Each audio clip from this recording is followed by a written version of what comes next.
नमस्ते। आप सभी का हमारे YouTube चैनल पे बहुत बहुत स्वागत है। आज मैं आप सभी को गीता का प्रथम अध्याय सुनाती हूँ। श्री ओम नमो भगवते वासुदेवाय वासुदेव विश्वेश्वराय आदि पुरुष अपरंपार अलेख पुरुषाय नमः। दोहा। जगत बंधु ज्योति स्वरूप जिय की जाननहार, हरि अंश मांगन आयो दास प्रभु के द्वार। श्री भगवान जी ने अर्जुन को गीता ज्ञान दिया सो मुझे मिले। हे भव भय भंजन श्री कृष्ण जी से किशोर दास मांगता है। हे प्रभु, गीता ज्ञान के उच्चारण करने से तुम्हारे भक्त पूर्ण ब्रह्म को पाते हैं। प्रभु, मैं आपकी शरण में पड़ा हूँ। किशोर दास और कृष्णदास अति दीन गरीब हैं और आप परम प्रवीण भारत दुख भंजन हो। हे श्री कृष्ण भगवान, तेरे संतों और भक्तों के हेतु मैं यह ज्ञान भाषा में कहता हूँ। गीता के ज्ञान की कथा प्रारंभ। जब कौरव पांडव महाभारत के युद्ध को चले तब राजा धृतराष्ट्र ने कहा, मैं भी युद्ध को देखने चलूंगा। तब श्री व्यास जी ने कहा, हे राजन, नेत्र के बिना क्या देखोगे? राजा धृतराष्ट्र ने कहा, देखूंगा नहीं तो श्रवण तो करूंगा। तब व्यास जी ने कहा, हे राजन, तेरा सारथी संजय जो कुछ महाभारत के युद्ध की लीला कुरुक्षेत्र में होगी सो यहाँ बैठे ही श्रवण करवाएगा। व्यास जी के मुख से यह वचन सुन संजय ने विनती करी, हे प्रभु, यहाँ हस्तिनापुर में बैठे कुरुक्षेत्र की लीला कैसे जानूंगा तथा राजा को किस भांति कहूँगा। तब व्यास जी ने संजय को यह वचन कहा, हे संजय, मेरी कृपा से तुझे यहाँ की सब दिखाई देगा। व्यास जी के इतना कहते ही संजय की दिव्य दृष्टि हो गई और बुद्धि भी दिव्य हो गई। अब आगे महाभारत का कौतुक कहते हैं सो सुनो। 7 अक्षौहिणी सेना पांडवों की और 11 अक्षौहिणी सेना कौरवों की।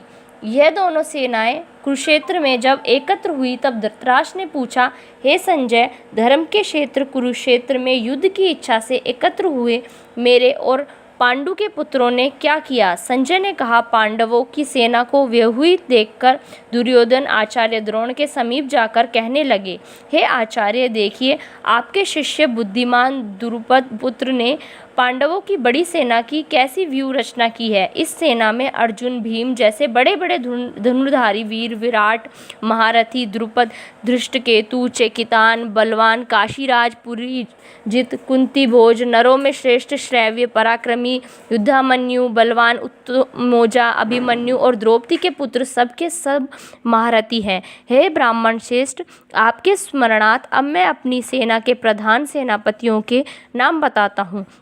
आप भीष्म, कर्ण, युद्ध विजयी, कृपाचार्य, अश्वत्थामा, विकर्ण, सोमदत्त का पुत्र, भूरिश्रवा और बहुत से शूरवीर मेरे लिए प्राण तक देने के लिए तैयार हैं। ये लोग शस्त्र चलाने में अति निपुण हैं। हमारी सेना को जिसके भिक्षक रक्षक हैं अपरिमित बल है और उनकी सेना जिसके भीम रक्षक हैं थोड़ा बल है। अब आप सब अपने अपने मोर्चों पर सावधान रहकर सेनापति की रक्षा कीजिए। भीष्म पितामह ने दुर्योधन को प्रसन्न करते हुए और ऊंचे स्वर से गुजरते हुए शंख बजाया। फिर वहां चारों ओर शंख, नगाड़े, ढोल, गोमुख आदि बाजे बजने लगे, जिनका बड़ा भयंकर शब्द हुआ। इसके अनंतर श्री कृष्ण और पांडव अर्जुन ने दिव्य शंखों को बजाया। श्री कृष्ण ने पांचजन्य और अर्जुन ने भी देवदत्त नामक शंख को और भीष्म, कर्ण करने वाले भीम ने पौंडक नामक बड़े शंख को बजाया। कुंती पुत्र राजा युधिष्ठिर ने अनंत विजय, नकुल ने सुघोष और सहदेव ने मणिपुष्पक और धनुर्धर, काशीराज, शिखुंडी, धृष्टद्युम्न, विराट, अपराजित, सात्यकी, राजा द्रुपद और द्रौपदी के 5 पुत्र और महाबाहु अभिमन्यु, इन सब वीरों ने अपने अपने शंखों को बजाया। उन शंखों के भारी शब्द से आकाश और पृथ्वी गूंज उठे और धृतराष्ट्र के पुत्रों के हृदय कांप उठे। हे राजन, अर्जुन ने कौरवों को युद्ध के लिए प्रस्तुत देखकर धनुष उठाकर श्री कृष्ण से कहा, हे अच्युत, मेरा रथ दोनों सेनाओं के बीच में खड़ा कीजिए, जिससे मैं युद्ध करने वालों को देख लूं कि इस रणभूमि में किन किन के साथ युद्ध करना चाहिए। दुर्बुद्धि दुर्योधन से प्रीति करने वाले जो युद्ध के लिए यहाँ एकत्रित हुए हैं उनको देखूंगा। संजय ने कहा, हे राजन, अर्जुन की बात सुनकर श्री कृष्ण ने भीष्म, द्रोण आदि वीरों के सामने उत्तम रथ को खड़ा करके कहा कि हे वीर, युद्ध के लिए उद्यत इन कौरवों को देख लो। अर्जुन ने चाचा, बाबा, गुरु, मामा, भाई, पुत्र, पौत्र, मित्र, ससुर और स्वजनों को शस्त्रों से सुसज्जित खड़े देखा और उसने इन दोनों सेनाओं में अपने ही सब बांधवों को देखकर परम दयाद हुए यह वचन कहे, हे कृष्ण, युद्ध की इच्छा से आए हुए इन अपने बंधुओं को देख मेरे अंग ढीले होते जाते हैं और मुख सूखा जाता जा रहा है, मेरा शरीर बेकल होता है, गांडीव हाथ से गिरा जाता है।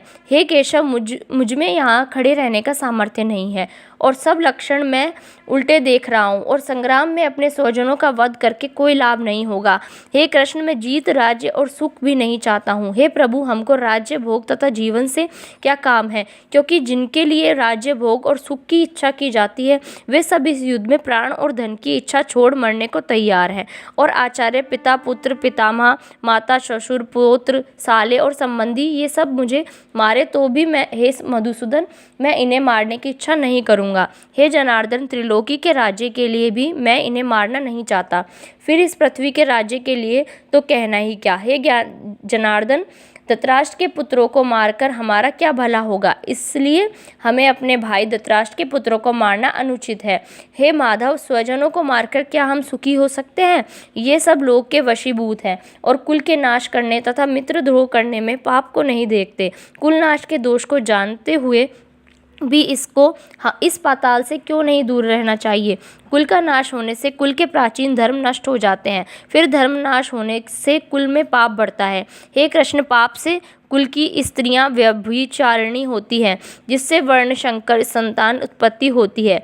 वह वर्णशंकर जिन पुरुषों ने कुल को नष्ट किया है उनको तथा उस कुल को नरक में पहुंचाते हैं, क्योंकि श्राद्ध, तर्पण आदि बंद हो जाते हैं। वर्णशंकर बनाने वाले दोषों से कुल ध्वंसकों के जाति धर्म और कुल धर्म निरंतर नाश होते हैं। हे जनार्दन, मैंने बराबर सुना है कि कुल धर्म नष्ट होने से निश्चय नरकवास करना होता है। हाय, हम बड़ा पातक करने को तैयार हैं। जो राज्य सुख के लोभ से स्वजनों को मारने की कोशिश कर रहे हैं, शस्त्रों को धारण किए हुए धृतराष्ट्र के पुत्र, यदि मुझे शस्त्र रहित और उपायहीन को रणभूमि में वध कर डाले तो मेरा बहुत कल्याण हो। संजय ने कहा, हे राजन, यह कहकर दुखित होकर अर्जुन ने धनुष बाण फेंक दिया और रथ के पिछले भाग में जा बैठा। इति श्रीमद्भगवद्गीता सुपनिषद सुब्रह्म विद्यायोगे शास्त्रे श्रीकृष्ण अर्जुन संवादे विषाद योगी नाम प्रथमो अध्याय। पहले अध्याय का महात्म्य। एक समय पार्वती ने पूछा, हे महादेव जी, किस ज्ञान के बल से आपको संसार के लोग शिव कहकर पूजते हैं? मृगछाला ओढ़े, अंगों में शमशानों की विभूति लगाए, गले में सर्प और मुंडों की माला पहन रहे हो, इनमें तो कोई पवित्र नहीं, फिर आप किस ज्ञान के से पवित्र हो, वह आप कृपा कर कहिए। श्री महादेव जी बोले, हे प्रिय, सुनो, गीता ज्ञान को हृदय में धारण करने से मैं पवित्र हूँ और उस ज्ञान से मुझे बाहर के कर्म व्यापते नहीं। तब पार्वती ने कहा, हे भगवान, जिस गीता ज्ञान की आप ऐसी स्तुति करते हैं उसके श्रवण करने से कोई कृतार्थ भी हुआ है? तब महादेव जी ने कहा, इस ज्ञान को सुनकर बहुत जीव कृतार्थ हुए हैं और आगे भी होंगे। मैं तुझको इस एक पुरातन कथा कहता हूँ, तू श्रवण कर। एक समय पाताल लोक में शेषनाग की शैया पर श्री नारायण जी नैन मूंदकर अपने आनंद में मग्न थे। उस समय भगवान के चरण दबाती हुई श्री लक्ष्मी जी ने पूछा, हे प्रभु, निंद्रा और आलस्य उन पुरुषों को व्याप्त है जो जीव तामसी है, फिर आप तो तीनों गुणों से अतीत हो, आप जो नेत्र मूंद रहे हो यह मुझको बड़ा आश्चर्य है। श्री नारायण जी बोले, हे लक्ष्मी, मुझको निंद्रा आलस्य नहीं व्याप्त, एक शब्द रूप जो भगवद गीता है उसमें जो ज्ञान है उसके आनंद में मग्न रहता हूँ। जैसे 24 अवतार मेरे आकार रूप हैं, तैसे यह गीता शब्द रूप अवतार है। इस गीता में यह अंग है। 5 अध्याय मेरा मुख है, 5 अध्याय मेरी भुजा है, 11वां अध्याय मेरा हृदय है और मन है, 16वां अध्याय मेरा उदर है, 17वां अध्याय मेरी जंघा है और 18वां अध्याय मेरे चरण है। सब गीता के जो श्लोक हैं सो मेरी नाड़ियाँ हैं और जो गीता के अक्षर हैं सो मेरे रोम हैं। ऐसा जो मेरा शब्द रूपी गीता ज्ञान है, जिसके अर्थ में मैं हृदय में विचारता हूँ और बहुत आनंद को प्राप्त होता हूँ। श्री नारायण जी ने कहा, हे लक्ष्मी, गीता ज्ञान को सुनकर बहुत जीव कृतार्थ हुए हैं, सो तू सुन। शूद्र वर्ण एक प्राणी था जो चांडालों के कर्म करता था और तेल लवण का व्यापार करता था। उसने बकरी पाली। एक दिन वह बकरी चराने वन में गया। वृक्षों के पत्ते तोड़ने लगा। वहाँ सर्प ने उसे डस लिया, जिससे तत्काल उसके प्राण निकल गए।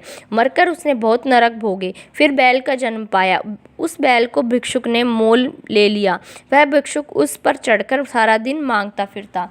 जो कुछ भिक्षा मांगकर लावे वह कुटुंब के साथ मिलकर खावे। वह बैल सारी रात द्वार पर बंधा रहे, उसको खाने पीने की भी खबर न लेवे। कुछ थोड़ा सा भूसा उसके आगे डाल देवे। जब दिन चढ़े फिर बैल पर चढ़कर मांगता फिरे। एक दिन गुजरे तो वह बैल भूख का मारा गिर पड़ा, पर उसके प्राण नहीं छूटे। नगर के लोग देखा करे, कोई तीर्थ का फल दे, कोई व्रत का फल दे, पर उस बैल के प्राण छूटे नहीं। एक दिन गणिका आई। उसने मनुष्य से पूछा, यह भीड़ कैसी है? तो उन्होंने कहा, इसके प्राण जाते नहीं, अनेक पुण्य का फल दे रहे हैं तो भी इसकी मुक्ति नहीं होती। तब गणिका ने कहा, मैंने जो किया है उसका फल इस बैल के निमित्त दिया। इतना कहते ही बैल की मुक्ति हुई। तब बैल ने एक ब्राह्मण के घर में जन्म लिया। पिता ने इसका नाम सुशर्मा रखा। जब बड़ा हुआ तो पिता ने इसको पढ़ाया। तब उसको पिछले जन्म की सुध रही थी। इसने एक दिन मन में विचार किया, जिस गणिका ने मुझे बैल की योनि से छुड़ाया था उसका दर्शन करूं। विप्र चलता चलता गणिका के घर गया और कहा, तू मुझे पहचानती है? गणिका ने कहा, मैं नहीं पहचानती। तू कौन है? मेरी तेरी क्या पहचान है? तू विप्र और मैं वैश्या। तब विप्र ने कहा, मैं वही बैल हूँ जिसको तुमने अपना पुण्य दिया था। तब मैं बैल की योनि से छूटा था। अब मैंने विप्र के घर जन्म लिया है। तू अपना वह पुण्य बता। गणिका ने कहा, मैंने अपने जाने कोई पुण्य नहीं किया, पर मेरे घर एक तोता है, वह कुछ पढ़ता है, मैं उसके वाक्य सुनती हूँ। उस पुण्य का फल मैंने तेरे निमित्त दिया था। तब विप्र ने तोते से पूछा कि तू सवेरे क्या पढ़ता है? तोते ने कहा, मैं पिछले जन्म में विप्र का पुत्र था। पिता ने मुझे गीता के पहले अध्याय का पाठ सिखाया था। एक दिन मैंने गुरुजी से कहा, मुझको तुमने क्या पढ़ाया? तब गुरुजी ने मुझे श्राप दिया कि तू सूआ हो जा। तब मैं सूआ हुआ। एक दिन फंदक मुझे पकड़ ले गया। एक विप्र ने मुझे मोल लिया। वह विप्र भी अपने पुत्र को गीता का पाठ सिखाता था। तब मैंने भी वह पाठ सीख लिया। एक दिन विप्र के घर चोर घुस पड़े। उनकी धन प्राप्त न हुआ तो पिंजरा उठा ले गए। उन चोरों की यह गणिका मित्र थी। मुझे इसके पास ले आए, सो मैं नित्य गीता जी के पहले अध्याय का पाठ करता हूँ। वही यह गणिका सुनती है, पर इस गणिका की समझ में नहीं आता। जो मैं पढ़ता हूँ वही पुण्य तेरे निमित्त दिया था। सो हे लक्ष्मी, गणिका ने भी भले काम ग्रहण किए। नित्य प्रति स्नान करे और गीता के पहले अध्याय का पाठ करे। इससे उसकी मुक्ति हुई। श्री नारायण ने कहा, लक्ष्मी, जो कोई अनजान कर भी गीता का पाठ करे या श्रवण करे उसको भी मुक्ति मिलेगी। धन्यवाद। इस वीडियो में बस इतना ही। यदि आपको मेरी वीडियोस अच्छी लगे तो प्लीज़ उन्हें लाइक कीजिए, शेयर कीजिए और मेरे चैनल को सब्सक्राइब कीजिए।